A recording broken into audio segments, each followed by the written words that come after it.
Hello friends, welcome to শুক্লার পাঁচমিশালি। আমার এই রান্নাঘরে আপনাদের সকলকে স্বাগত। বন্ধুরা, আজ আমি আপনাদের কাছে শেয়ার করব দই ভেন্ডি।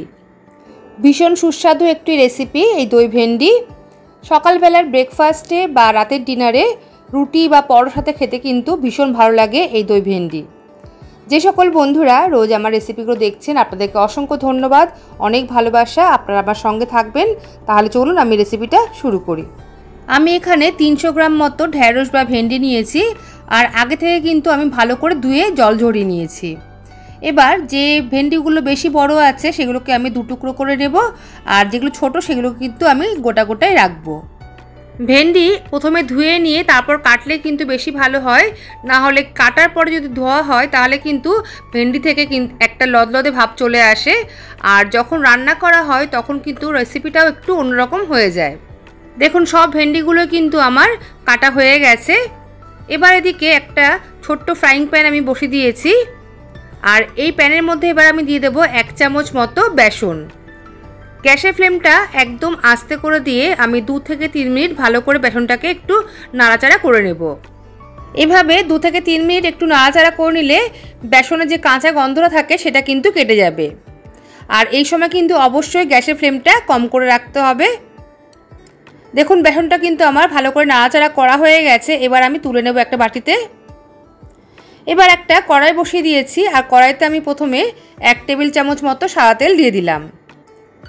তেলটা ভালো করে গরম হয়ে গেলে আমি প্রথমে ঢ্যাঁড়সগুলো বা ভেন্ডিগুলো ভেজে নেব। ভেন্ডিগুলো দিয়ে প্রথমে আমি কয়েক সেকেন্ড একটুখানি নাড়াচাড়া করে নেব। আর এই সময় কিন্তু আমি গ্যাসের ফ্লেমটা একদম মিডিয়ামে রেখে দিয়েছি। গ্যাসের ফ্লেম মিডিয়ামে রেখে যদি এইভাবে ভেন্ডিগুলো ভাজা হয় তাহলে কিন্তু ভেন্ডি থেকে যে লদলদে ভাবটা আসে সেটা কিন্তু আসবে না। কয়েক সেকেন্ড এইভাবে নাড়াচাড়া করে নেওয়ার পর আমি এখানে দিয়ে দিলাম হাফ টিস্পুন মতো নুন। এবার 4 থেকে 5 মিনিট আমি ভেন্ডিগুলোকে ভাজা করে নেব, আর গ্যাসের ফ্লেমটা কিন্তু এই সময় মিডিয়ামে রেখে দিয়েছি।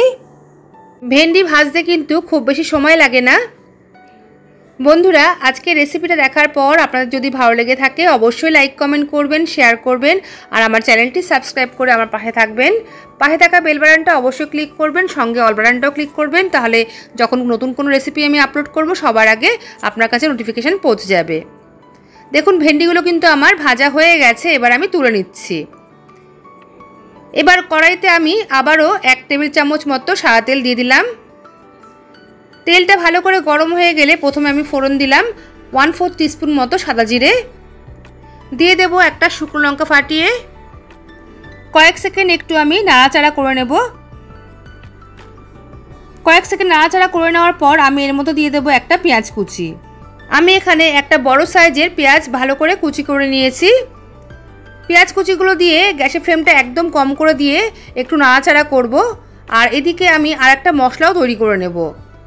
এদিকে একটা বাটির মধ্যে আমি 2.5 চামচ মতো টক দই নিয়ে নিলাম। যেহেতু আমি 300 গ্রাম ভেন্ডি নিয়েছি সেই অনুযায়ী কিন্তু আমি টক দইটা নিলাম। আর দিয়ে দেবো এবার আমি আগে থেকে ভেজে রাখা বেসন। বেসন দিয়ে এবার আমি দইয়ের সাথে খুব ভালো করে মিশিয়ে নেব। দেখতে হবে যাতে একটা সুন্দর পেস্ট তৈরি হয়ে যায়, কোনো রকম যেন লাম্পস না থাকে। খুব ভালো করে আমি একটা পেস্ট তৈরি করে নিয়েছি। এবার দিয়ে দেবো কিছুটা গুঁড়ো মশলা। প্রথমে আমি দিয়ে দিলাম 1/4 টিস্পুন মতো ঝাল লাল লঙ্কার গুঁড়ো, দিয়ে দিলাম 1/4 টিস্পুন মতো কাশ্মীরি লাল লঙ্কার গুঁড়ো। এবার দিয়ে দেব 1/4 টিস্পুন মতো ভাজা জিরের গুঁড়ো। এবার দিয়ে দেব অল্প করে নুন। নুন কিন্তু আগে আমি ভেন্ডি ভাজার সময় ব্যবহার করেছি, সেই বুঝে কিন্তু এখানে নুনটা দিলাম। এবার দইয়ের সাথে খুব ভালো করে মিশিয়ে নেব। বন্ধুরা, এই পেস্টটা করার সময় আমি হলুদ দিতে ভুলে গেছিলাম, তো পরে কিন্তু আমি এখানে একটুখানি হলুদ যোগ করেছি, তো আপনারা কিন্তু এই পেস্টের সাথে হলুদ দিয়ে দেবেন। এবার খুব ভালো করে দেখুন একটা পেস্ট তৈরি হয়ে গেছে, আর এদিকে পেঁয়াজটাও কিন্তু অনেকটাই ভাজা হয়ে গেছে। এবার আমি এই ভাজা পেঁয়াজের মধ্যে দিয়ে দেব আগে থেকে ভেজে রাখা ভেন্ডিগুলো। ভেন্ডি দিয়ে আবারও আমি কয়েক সেকেন্ড একটু নাড়াচাড়া করে নেব। প্রায় 1 মিনিট মতো আমি এই পেঁয়াজের সাথে ভেন্ডিগুলো নাড়াচাড়া করে নিলাম। এবার আমি এর মধ্যে দিয়ে দেব 3টে চিড় করা কাঁচা লঙ্কা। ঝালের পরিমাণটা কিন্তু আপনারা নিজেদের মতো করে দেবেন। কাঁচা লঙ্কা দিয়ে এবার আবার একটুখানি নাড়িয়ে দিলাম। নাড়িয়ে দেওয়ার পর আমি এবার দিয়ে দেবো এর মধ্যে তৈরি করে রাখা পেস্ট। দই বেসন দিয়ে যে পেস্টটা তৈরি করেছি আমি, সেই পেস্টটা কিন্তু এখানে সম্পূর্ণ দিয়ে দিলাম। মশলার পেস্টটা দিয়ে 2 মিনিট মতো ভালো করে আমি এই ভেন্ডির সাথে কিন্তু নাড়াচাড়া করে নেব। ভেন্ডি যেহেতু আগে থেকে একটু ভাজা ছিল, সেই জন্য কিন্তু রান্না হতে আর সময় লাগবে না। প্রায় 2 মিনিট মতো আমি একটু নাড়াচাড়া করে নিলাম এই মশলার পেস্ট দিয়ে। বন্ধুরা, আপনারা একবার হলেও এই রেসিপিটা বাড়িতে ট্রাই করে দেখবেন, অসম্ভব ভালো খেতে হয় এই দই ভেন্ডি। দেখুন 2 মিনিট মতো আমি নাড়াচাড়া করে নিয়েছি। এবার আমি এর মধ্যে দিয়ে দেব যে বাটিতে মশলার পেস্টটা বানিয়েছিলাম, সেই বাটিটা ধুয়ে একটুখানি জল দিয়ে একটু আমি নাড়িয়ে নিলাম। আমি এর মধ্যে আবারও একটুখানি জল ব্যবহার করব। খুব সামান্য একটু জল আমি আবারও অ্যাড করছি। জল দিয়ে আমি আবারও একটু নাড়াচাড়া করে দেব আর 2 থেকে 3 মিনিট ফুটিয়ে নেব। বন্ধুরা, ভেন্ডি রান্না করার সময় খুব বেশি কিন্তু হাতা দিয়ে নাড়বেন না, নাহলে কিন্তু ভেন্ডিগুলো ভেঙে যাবে আর তরকারিটাও কিন্তু বেশ লদলদে হয়ে যাবে, তখন কিন্তু খেতে ভালো লাগবে না। রান্নাটা আমার হয়ে গেছে, এবার আমি নামিয়ে দেব। তাহলে বন্ধুরা, আজকের এই দই ভেন্ডি রেসিপি আপনাদের কেমন লাগলো অবশ্যই কিন্তু লাইক কমেন্ট করে জানাবেন। তাহলে আজ এই পর্যন্তই, আসবো আবার অন্য কোনো রেসিপি নিয়ে। সবাই ভালো থাকবেন, সুস্থ থাকবেন। সবাইকে আজকের মতো টাটা।